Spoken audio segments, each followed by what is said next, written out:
Morning students, मेरा नाम है प्रशांत प्रकाश और जैसा कि आप लोग जानते हैं कि मैं साइंस का टीचर हूं। चलिए, आज जो आपका पढ़ाई का जो टॉपिक्स है वो आपका चैप्टर 1 का साइंस का जो पहला टॉपिक्स है उसके बारे में हम आपके सामने बात करने के लिए आए हैं। तो वह जो आपका साइंस का जो पहला चैप्टर है उसका नाम है मोर अबाउट प्लांट्स, जो कि क्लास 5 का है। तो आज हम क्लास 5 का जो साइंस है इसके बारे में हम आपके सामने बात करने के लिए आए हैं। तो पहला टॉपिक मोर अबाउट प्लांट्स के बारे में हम लोग जानते हैं। चलिए, मोर अबाउट प्लांट्स लिखा हुआ है यहाँ, इसका मतलब होता है कि पौधे के बारे में और अधिक हम लोग को जानना है। क्योंकि आपने पिछले क्लास में 4 क्लास हो, 3 क्लास हो, 2 में आपने पौधे के बारे में जाना है कि पौधे क्या होता है, कितने प्रकार का होता है। जैसे पौधों को हम लोग 4 भागों में बांटते हैं। जैसे पौधों को नॉर्मली हम लोग जो आपने पिछले क्लास में पढ़ा हुआ है कि पौधे को नॉर्मली हम लोग 4 भागों में बांटते हैं।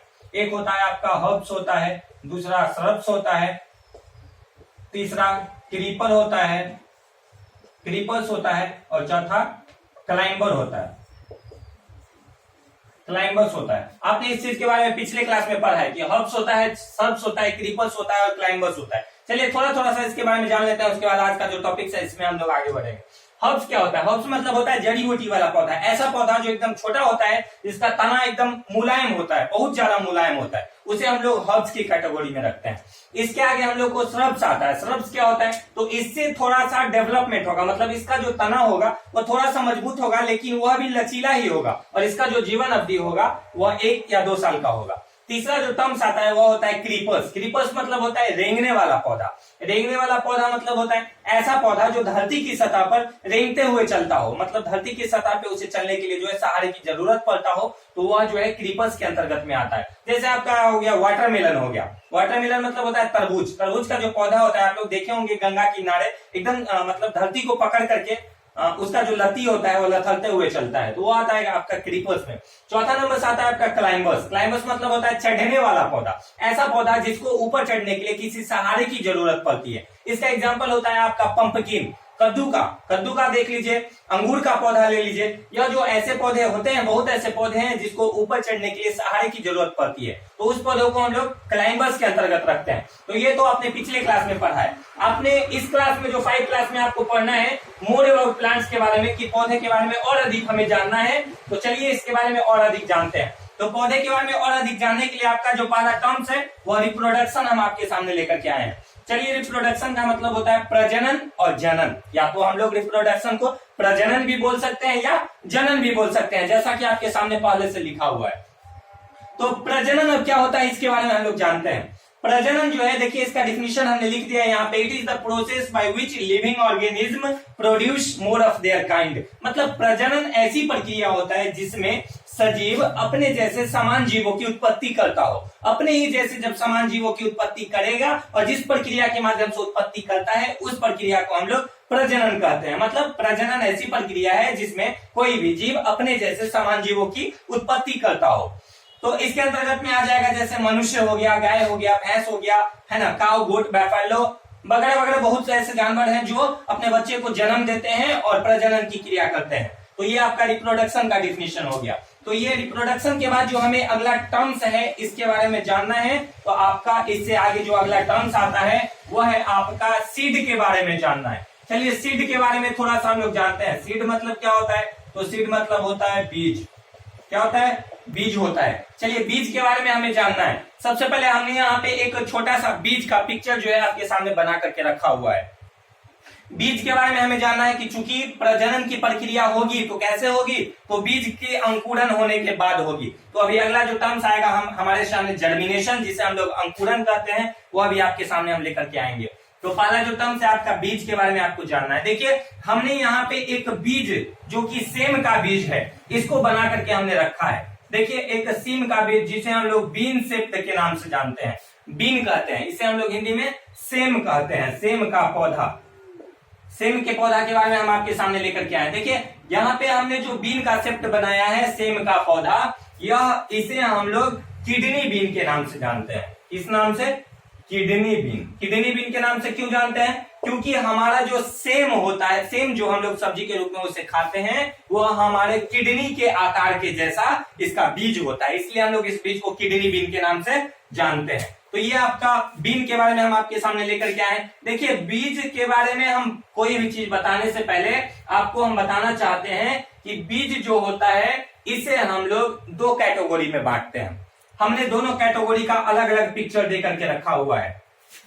देखिए दोनों कैटेगरी में जैसे हम लोग एक चना जो होता है, चना को ले लेते हैं। चना में आप लोग ध्यान देंगे कि चना को सबसे पहले आप क्या कीजिए कि रात भर भीगने के लिए, मतलब उसको फूलने के लिए पानी में डुबो करके रख दीजिए। जब आप सुबह उठा करके जब उस चना को देखेंगे, उस चना को बाहरी आवरण को छीलेंगे तो ऊपर वाला आपको छिलका छिला जाएगा, यानी कि आप लोग आसानी से उस छिलका को आसानी से ऊपर से छील सकते हैं। तो सबसे ऊपर वाला जो छिलका होता है, चना का सबसे ऊपरी छिलका, उसे हम लोग सीड कोट कहते हैं। क्या कहते हैं? सीड कोट कहते हैं। सीड कोट का मतलब होता है बीजों का आवरण, यानी कि हम लोग इसे बीज आवरण कहते हैं, बीज आवरण कहते हैं। चलिए सीड कोट यानी ऊपर वाला छिलका का क्या नाम हो गया? सीड कोट हो गया। इसके जस्ट अंदर में जब हम लोग छिलका को छील करके हटा देंगे तो अंदर में दो पार्ट्स, चना का जो दो अंदर वाला दाल वाला पार्ट्स होता है वो दो भागों में डिवाइड कर जाता है। तो दोनों भागों में अलग अलग डिवाइड कर जाता है। तो दोनों भागों में जो अलग अलग डिवाइड कर जाता है उसका नाम है कॉटिलीडॉन। क्या नाम? कॉटिलीडॉन नाम है, कॉटिलीडॉन नाम है। देखिए अगर आप लोग प्रजनन का डिफिनीशन लिख लिए होंगे तो हम मिटा सकते हैं, अगर आप लोग नहीं लिखे हैं तो आप लोग उतार लीजिए। चलिए क्योंकि इससे आगे हमें समझाना है, इसके लिए जगह चाहिए, तो इसके लिए हम जो है इसको मिटा रहे हैं। इससे आगे देखिए हम लोग को जानना था कॉटिलीडॉन। कॉटिलीडॉन में क्या जानना है आपको कि यह जो दो भागों में हम लोग बांट दिए, दोनों साइड वाले का नाम हो जाएगा क्या? कॉटिलीडॉन। चलिए अब इसमें चना में दो कॉटिलीडॉन पाया जाता है। कॉटिलीडॉन का मतलब होता है बीज पत्र, बीज पत्र होता है कॉटिलीडॉन का हिंदी। तो कॉटिलीडॉन मतलब दोनों भागों में बांट दिए कॉटिलीडॉन को। दोनों भागों को जब आप आसानी से धीरे धीरे करके हटाएंगे तो देखेंगे कि बीच में एक छोटा सा जगह होता है। दोनों कॉटिलीडॉन के बीच में एक छोटा सा जगह होता है जहां से एक बेबी प्लांट ग्रो करता है। जो नया पौधा होता है वह अंकुरित होता है। तो जो बेबी प्लांट बीच वाला जगह से ग्रो करता है उस जगह को हम लोग एम्ब्रियो कहते हैं। क्या कहते हैं? एम्ब्रियो कहते हैं। एम्ब्रियो का हिंदी होता है भ्रूण।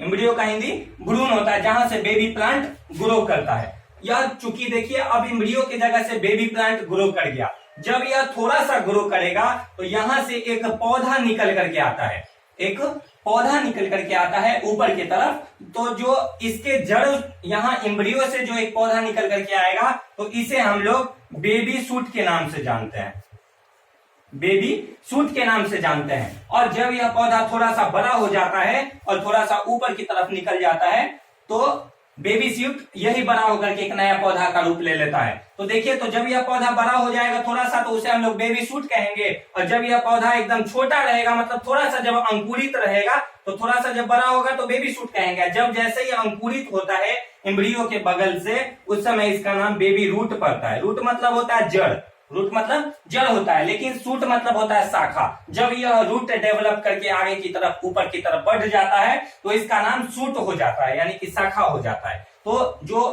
जो पौधे का ऐसा आवरण जो मिट्टी के नीचे रहता है उसे हम लोग रूट कहते हैं, और पौधे का ऐसा भाग जो मिट्टी के ऊपर रहता है उसे हम लोग शूट कहते हैं। तो इस तरीके से हम लोग बीज के बारे में जाना है। अब बीज से आगे जो अगला टर्म्स आता है, अच्छा यहाँ से एक और इम्पोर्टेंट टर्म्स आपके सामने निकल करके आता है। देखिए आप लोगों ने पिछले क्लास में पढ़ा है, एक और टर्म्स निकल करके आता है, ऐसा बीज जिसके अंदर केवल एक ही कॉटिलीडॉन पाया जाता हो, केवल एक ही बीज पत्र पाया जाता हो, उसे हम लोग मोनोकॉटिलीडनस प्लांट कहते हैं।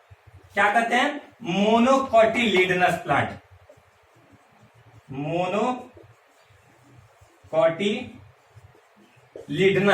मोनोकॉटिलीडनस कहते हैं। और वैसा बीज जिसके अंदर में दो कॉटिलीडॉन पाया जाता है उसे हम लोग डाइकॉटिलीडनस प्लांट कहते हैं, डाइकॉटिलीडनस प्लांट के नाम से जानते हैं। यानी कि इसे अगर हम लोग हिंदी में बोलना चाहें तो इस तरीके से बोलेंगे, ऐसा बीज जिसके अंदर में केवल एक ही बीज पत्र पाया जाता हो उसे एक बीज पत्री कहते हैं। मोनोकॉटिलीडनस का हिंदी क्या होना चाहिए? एक बीज पत्री।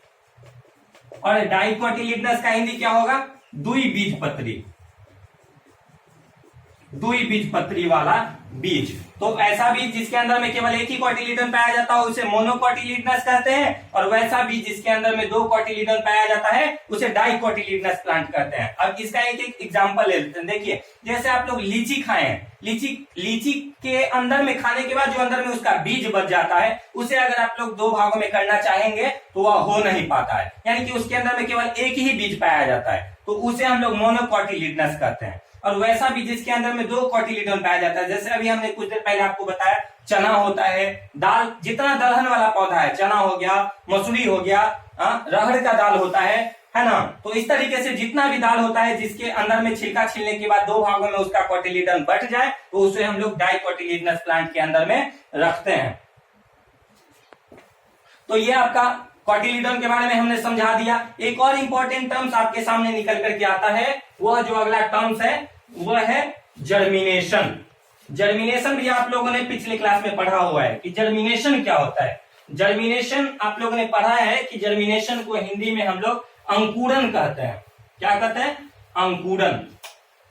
चलिए देखिए हम यहाँ पे आपको लिख रहे हैं कि जर्मिनेशन जो अगला टर्म्स है वह जर्मिनेशन क्या होता है।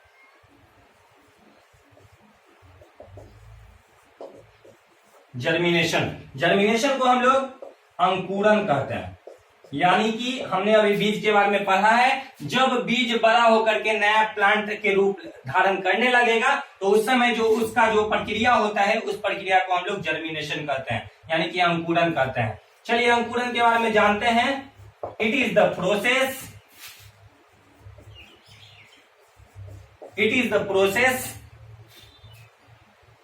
बाय which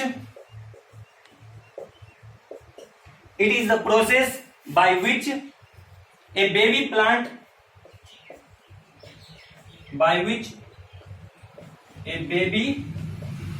चलिए बेबी प्लांट जो होता है पौधे का छोटा भाग, उसे एक और नाम से जानते हैं जिसे हम लोग सीडलिंग कहते हैं। सीडलिंग मतलब होता है छोटा अंकुरित पौधा। तो it is the process by which A baby plant और seedling grows from a seed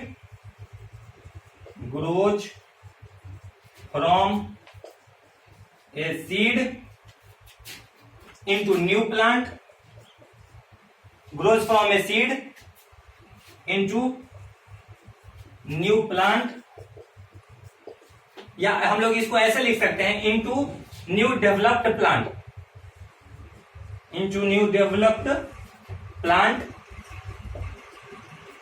in the presence of